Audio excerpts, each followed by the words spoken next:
Tele is a rock band that tries to do things differently, but still have the accessibility that mainstream rock pop has. So we like to push it, we like to be loud, a little edgy. We like to have lots of lights, we like them to be bright, we like our sound to be big. Sometimes you can achieve that by being really in your face, and other times you can achieve that by being really subtle. We spent about a month in Toronto recording it. We spent a lot of time in Winnipeg recording it as well, and now it's finally here. Lots of long days and blood, sweat, and tears.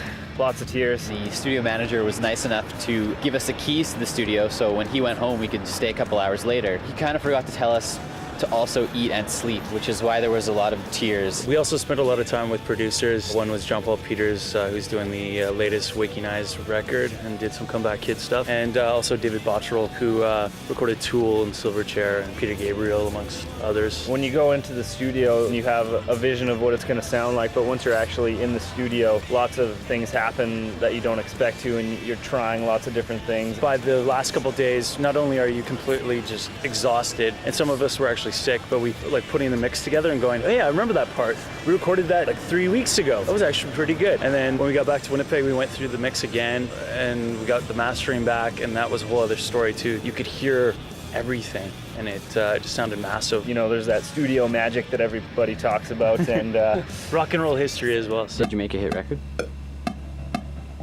Rock and roll history. As an artist or musician, it's hard to listen to something you've done and go like, this is the best thing I've ever done, this sounds great. But what we are saying is I can't wait for people who are fans of our band to hear this, because they're really going to enjoy it, and I feel like we've done it for them. Everything we try to do when we get on stage, we did it on the recording, and I'm glad people are going to be able to take it home and experience it over and over again. We're excited to get back on the road. I think we all really thrive on the idea of getting out and playing music to people outside of the province. Maybe we might even get across the ocean as well. It's really a time where we get a chance to do what a band is supposed to do, and that's play music. You spend all this time working hard and rehearsing and sweating it out for months and months, and sometimes even years. We put on a show because we want people to come back, and just because we're playing a little club in Saskatoon or something like that, it doesn't mean that we can't put everything out on that stage. Tele album release, the first one ever. Thursday, September 6th at the West End Cultural Center. It's a stable venue for us. We've played there countless times, and it's always been one of our favorites to play. Pretty much the culmination of a lot of our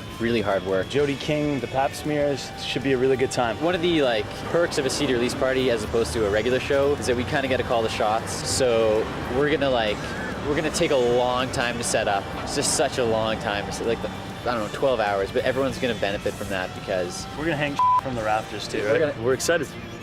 I said that a lot, but I'm really excited. Come on down, it should be a good night of goodness.